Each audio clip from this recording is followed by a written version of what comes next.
দিনের অধিক সময় আজকে দেশে ভয়ঙ্কর পরিবেশ পরিস্থিতি দেশকে অস্থিতিশীল করার জন্য আওয়ামী লীগ যে পায়তারা করছে এবং ভারতের বিভিন্ন চ্যানেলগুলো যেভাবে বাংলাদেশের আলেম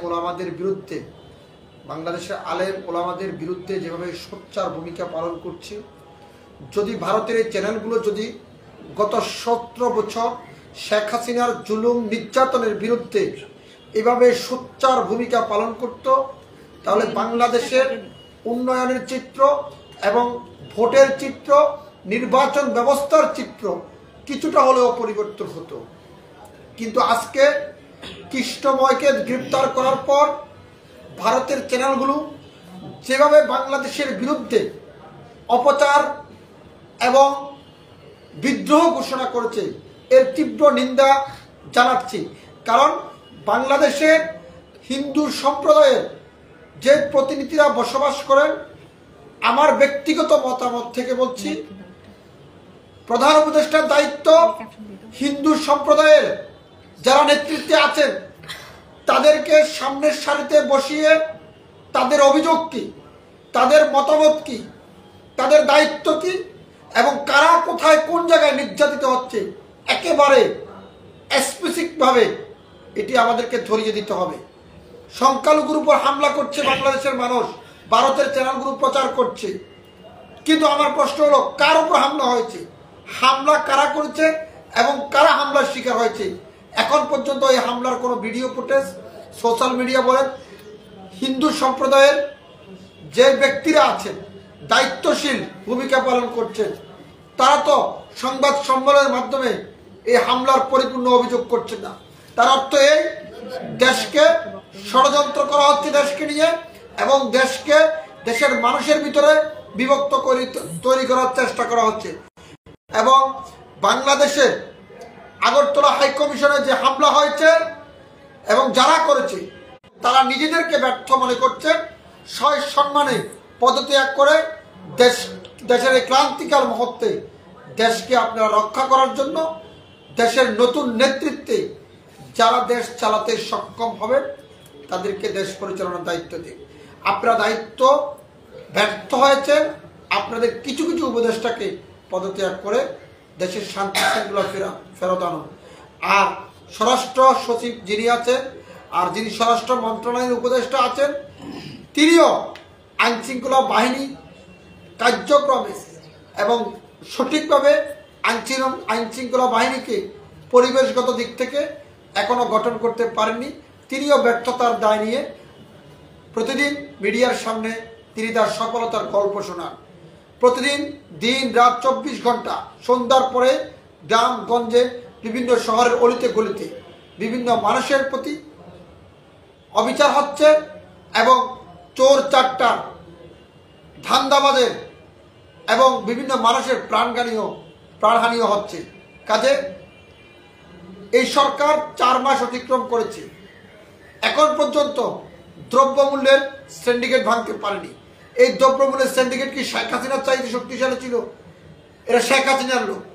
শেখ হাসিনা হয়তো 1 জন পালিয়ে গেছেন, 2 জন পালিয়ে গেছেন, কিন্তু শেখ হাসিনা তার নেতৃত্বের দোসরকে এখনো রেখেছেন। আমরা শেখ হাসিনার সে দোসরকে বিতাড়িত করতে পারি নাই বিদায় আজকে দেশ নিয়ে সকল ষড়যন্ত্র হচ্ছে। আমরা যতই ঐক্য করি না কেন আমাদের কোনো ঐক্য সফলতা আসবে না যতক্ষণ পর্যন্ত নিজেদের ভিতরে দ্বন্দ্ব এবং ক্ষমতার লোভ লালসা আমরা তৈরি না করতে পারবো। যতক্ষণ পর্যন্ত নিজেদের ভিতরে আমাদের নিজেদেরকে কন্ট্রোল করতে না পারবো ততক্ষণ পর্যন্ত দেশ নিয়ে ষড়যন্ত্র হবে, দেশের মানুষকে বিভক্ত করার যে প্রক্রিয়া অব্যাহত আছে সেটি থাকবে। কারণ এখনো সময় আছে। প্রধান উপদেষ্টাকে বলবো, জাতীয় ঐক্যের ডাক দিয়েছেন, এই জাতীয় ঐক্যের ডাকে কারা কারা বাদ পড়ছেন, এই জাতীয় ঐক্যের ডাকে কারা কারা সাড়া দেননি? কর্নেল অলি আহমেদ মতন একজন মানুষকে আপনারা দাওয়াত করে অপমান করেছেন। তিনি বীর মুক্তিযোদ্ধা। তার যখন তার উপদেষ্টা পরিষদের জাতীয় ঐক্যের মিটিংয়ে যখন সে গিয়েছেন তার নামকে চার্জ করা হলো। কর্নেল অলিকে চিনে না বাংলাদেশে এমন কোনো লোক নাই। সেই কর্ণের অলির মতন ব্যক্তিকে অপমান করেছে। আমরা যারা একজন মুক্তিযোদ্ধাকে সম্মান করতে পারিনি, তাহলে আমরা কিভাবে দেশের উন্নয়ন এবং জাতির ঐক্য গঠন করব? আজকে আমি আমার জনতার অধিকার পার্টির পক্ষ থেকে আপনাদের মাধ্যমে দেশবাসীকে অবগত করতে চাই যে আসুন, আমরা যদি ঐক্য করতে হয়, সেখানে সকল শুধু আওয়ামী লীগের দোসর রাজনীতিবিদ ছাড়া আর সকল রাজনৈতিক সংগঠন এবং সকল ব্যক্তিকে নিয়ে আমরা আমাদের ঐক্যের প্ল্যাটফর্ম তৈরি করব। ইনশাল্লাহ ভালো থাকুন, সুস্থ থাকুন। এই যে জাতীয় ঐক্যের কথা বলছেন, কোনো প্রস্তাবনা আছে কিনা আপনার এই এখন বর্তমানে যারা সরকার আছে তাদের কাছে, যে এই ঐক্য কোন প্রক্রিয়ায় হতে পারে এবং সামনে বাংলাদেশ আমরা আপনি কাকে নিয়ে ঐক্য করবেন? যে ঐক্য, যেই উপদেষ্টারা যারা অন্তর্বর্তীকালীন সরকারের দায়িত্বে আছেন তারা এখন পর্যন্ত দ্রব্যমূল্য সিন্ডিকেট ভাঙতে পারেনি, তারা আবার কিভাবে জাতির বিভক্ত জাতিকে ভিন্ন ভিন্ন প্রক্রিয়া রাজনৈতিক দলকে এক মঞ্চে এনে তারা আবার একত্রিত কাজ করবে, এটা স্বপ্ন আমরা কিভাবে দেখি? আমি তো মনে হয় দেখি না। কারণ যেখানে দ্রব্যমূল্যের মতো সিন্ডিকেটটা এখনো ভাঙতে পারেনি, জনগণের আশা আকাঙ্ক্ষা আমরা পূরণ করতে ব্যর্থ হয়েছি, সেখানে আমরা 53টা রাজনৈতিক দলকে একত্রিত করে কি সফলতার গল্প দেখাচ্ছে? আপনি দেখেন 53 জন বের হয়ে 53 প্রকার কথা বলছে। খোঁজ নিয়ে দেখতে হবে আপনাকে। কেউ ঐক্যতে গিয়েছে, কেউ যায়নি। যারা পরিশ্রম করছে, যারা ত্যাগ স্বীকার করছে, তারাও তো সেখানে যেতে পারে। আমি তো যাইনি, আমি তো দাওয়াত পাইনি। তারা আপনি দাওয়াতটা কাকে দিয়েছে? আমরা তো এই জাতির ক্রান্তিকাল মুহূর্তে জীবন সবকিছু বিলিয়ে দিয়ে আমরা রাজপথে জেল জুলুম হামলায় মামলা শিকার হয়েছি। আমাদেরকে বাদ পড়ল কিভাবে? জাতীয় ঐক্য বলতে কি বুঝিয়েছে? জাতীয় ঐক্য মানে সকল সংগঠন, সকল রাজনৈতিক মতাদর্শের লোকদের, এটা জাতীয় ঐক্যর নামে আমাদের সাথে মনে হয় একটু তামাশা করা হচ্ছে। কয়েকদিন আগে বাংলাদেশে একজন নারী সাংবাদিককে গ্রেপ্তার করা হয়েছে। আপনি ভারতের প্রসঙ্গ যেহেতু বলুন, কিন্তু তার পরদিনই তাকে আবার ছেড়ে দেওয়া হয়েছে। এই বিষয়ে আপনি কি বলবেন? আপনাকে এই জন্যই তো বলছি, স্বরাষ্ট্র উপদেষ্টা এখানে ব্যর্থ। তিনি প্রতিদিন মিডিয়ার সামনে সফলতার গল্প শোনান। তিনি একটা হত্যা, মুন্নিশার ব্যাংক অ্যাকাউন্টে 136 কোটি টাকা সামান্য পাওয়া গিয়েছে এবং সাংবাদিক মিডিয়া জগৎটাকে, এই পেশাটাকে সে অপমান করেছে।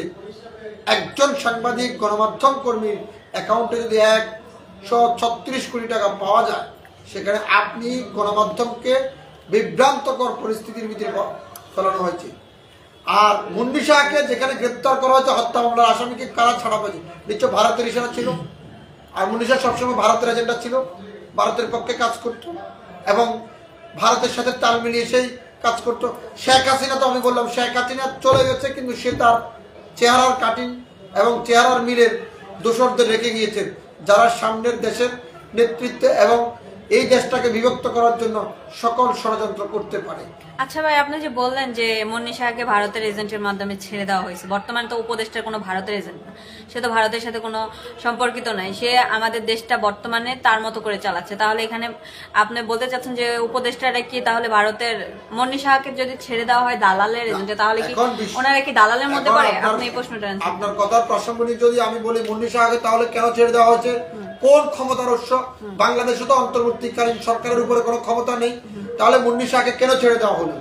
কোন ক্ষমতার উৎস বলে ছেড়ে দেওয়া হলো? সে কার আত্মীয়? নিশ্চয় স্বরাষ্ট্র উপদেষ্টার আত্মীয়, না হলে ডক্টর ইউনূসের আত্মীয়, না হলে তাকে কেন ছেড়ে দেওয়া হলো? যেখানে বড় বড় রাঘব বোয়ালদেরকে জেলে ঢুকানো হয়েছে, যেখানে আপনার ব্যারিস্টার সুমনের মতন একটা লোককে জেলে ঢুকানো হয়েছে, তাহলে মুন্নি শাহের মতন এরকম, যেখানে বিডিআর বিদ্রোহের ঘটনার সাথে সরাসরি মুন্নি শাহ যুক্ত হয়েছিল, সেই ঘটনা ঘটছে একটা, সে বলেছে আরেকটা, প্রচার করেছে আরেকটা, সেখানে হেফাজতে গণহত্যা হয়েছে, সেখানে সেটাকেও সে ডিভাইডেড করা হয়েছিল। তাহলে মুন্নি শাহর মতন ব্যক্তিকে ছেড়ে কিভাবে দেয়? নিশ্চয় মুন্নি শাহের সাথে ভারতের নরেন্দ্র মোদীর যোগাযোগ আছে, শেখ হাসিনা যোগাযোগ তো থাকবে, এবং বাংলাদেশে যারা উপদেষ্টা পরিষদের সদস্য আছেন তাদের সাথেও মুন্নি শাহর যোগাযোগ রয়েছে এবং তারাও মুন্নি শাহর আত্মীয় স্বজন।